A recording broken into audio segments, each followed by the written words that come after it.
Mais ces gens, à chaque fois qu'ils rencontraient cette personne de Jésus, la Bible dit que ce soit dans la ville, que ce soit dans les villages, que ce soit dans n'importe quel endroit, ces gens-là se battaient juste pour aller et rencontrer cette personne. Et aujourd'hui, les chrétiens peuvent faire ça quand il s'agit d'un match de football. Aujourd'hui, les chrétiens peuvent faire ça quand il s'agit de campagnes politiques, où on se décide d'aller à l'extérieur, là, supporter un, je ne sais pas, ici en Afrique du Sud, IFF, au Congo, je ne sais pas quel parti politique, où on supporte et là, on peut même se battre juste pour arriver à voir, je ne sais pas, cet acteur politique. Mais la Bible dit, des gens se battaient juste à chaque fois qu'ils reconnaissaient Jésus pour qu'ils puissent juste faire quelque chose.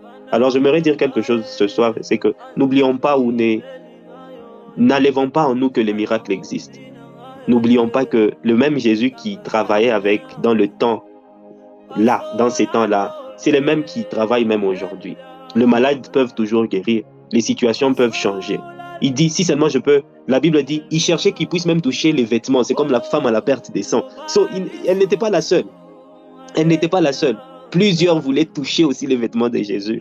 Alors j'aimerais nous encourager ce soir que le miracle existe. Et ces gens, c'est pourquoi j'ai commencé en disant, ces gens-là connaissaient Jésus, mais ils ne l'avaient jamais reçu, ils ne l'avaient jamais accepté.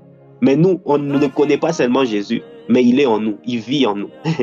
Il est en nous et je crois bien que c'est possible qu'on vive de miracles, c'est possible qu'on vive de choses extraordinaires.